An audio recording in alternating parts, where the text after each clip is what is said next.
अफगानिस्तान के विदेश मंत्री आमिर खान मुत्ताकी से द्विपक्षीय मुलाकात के बाद विदेश मंत्री एस जयशंकर ने कहा, भारत अफगानिस्तान की राजधानी काबुल में अपने तकनीकी मिशन को दूतावास के रूप में अपग्रेड करेगा। ये फैसला अफगानिस्तान के भविष्य में भारत की भागीदारी को मजबूत करेगा। अगस्त 2021 में अफगानिस्तान की सत्ता में तालिबान के आने के बाद भारत ने काबुल में अपने दूतावास और वाणिज्य दूतावास बंद कर दिए थे। इजराइल और हमास के बीच शांति समझौता हो गया है। ऐसे में इजरायली सेना ने ऐलान किया है कि गाजा में शांति समझौता लागू हो गया है। इसके तहत गाजा में युद्ध समाप्त हो गया है और अब सैनिकों को स्थानांतरित किया जा रहा है। हालांकि दक्षिणी कमान में सैनिक तैनात हैं जो किसी भी तात्कालिक खतरे से निपटने के लिए तैयार हैं। अक्टूबर 2023 से जारी संघर्ष में गाजा के 65,000 से ज्यादा लोगों की मौत हो चुकी है। डोनाल्ड ट्रंप को शांति का नोबेल नहीं देने के फैसले की व्हाइट हाउस ने आलोचना की है। व्हाइट हाउस के प्रवक्ता स्टीवन चेउंग ने एक्स पर लिखा, नोबेल अवार्ड कमेटी ने शांति की बजाय राजनीति को चुना, लेकिन राष्ट्रपति ट्रंप शांति समझौते करते रहेंगे, युद्ध समाप्त करते रहेंगे और लोगों की जान बचाते रहेंगे। उनका दिल मानवतावादी है और उनके जैसा कोई नहीं होगा जो अपनी दृढ़ इच्छा शक्ति से पहाड़ों को हिला सके। यूपी में त्रिस्तरीय पंचायत चुनाव से पहले सपा और कांग्रेस का गठबंधन टूट गया है। कांग्रेस ने अगले साल फरवरी में होने वाले शिक्षक और स्नातक एमएलसी के 5 पदों पर अपने प्रत्याशियों के नाम का ऐलान किया है। प्रदेश कांग्रेस अध्यक्ष अजय राय ने कहा कि पार्टी युवाओं और शिक्षकों की आवाज सदन में बुलंद करेगी। आगामी एमएलसी चुनाव में सभी 11 सीटों पर लड़ेगी। सपा पहले ही अपने प्रत्याशियों के नाम का ऐलान कर चुकी है।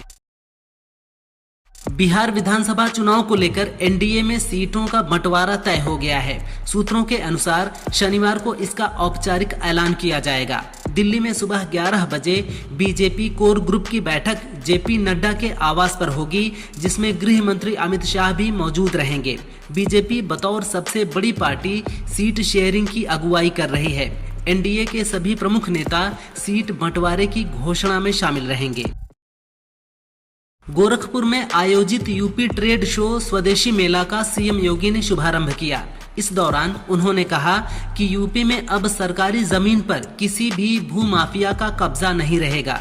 जिन लोगों ने जमीनों पर अवैध कब्जा किया है, उनके निर्माण ध्वस्त कर वहां गरीबों के लिए आशियाने बनाए जा रहे हैं। माफियाओं के कब्जे वाली जमीनों पर गरीबों के आशियाने बनाए जाएंगे। अफगानिस्तान के विदेश मंत्री आमिर खान मुत्ताकी ने भारत की जमीन से पाकिस्तान को चेतावनी दी है। उन्होंने कहा, हम पाकिस्तान की इस हरकत को गलत मानते हैं। अफगानों के साहस की परीक्षा नहीं ली जानी चाहिए। अगर कोई ऐसा करना चाहता है तो उसे सोवियत संघ, अमेरिका और नाटो से पूछना चाहिए, ताकि वे समझा सकें कि अफगानिस्तान के साथ खेलना ठीक नहीं है। पाकिस्तान ने काबुल में टीटीपी के शिविरों पर बमबारी की है। शांति समझौते के बाद हमास की कैद से बंधकों की रिहाई का रास्ता साफ हो गया है। इनमें एकमात्र हिंदू बिपिन जोशी भी हैं, जो नेपाली हैं। जोशी छात्रों के साथ कृषि प्रशिक्षण के लिए इजराइल गए थे। वो खेत में काम कर रहे थे। इसी दौरान हमास के लड़ाकों ने उन्हें अगवा कर लिया। इजरायली सेना ने हाल ही में एक वीडियो जारी किया जिसमें विपिन भी दिखाई दे रहे हैं। ऐसे में अब विपिन के परिवार को उनके घर लौटने का इंतजार है। योगी सरकार में मंत्री संजय निषाद ने एक बार फिर सपा मुखिया अखिलेश यादव पर हमला बोला है।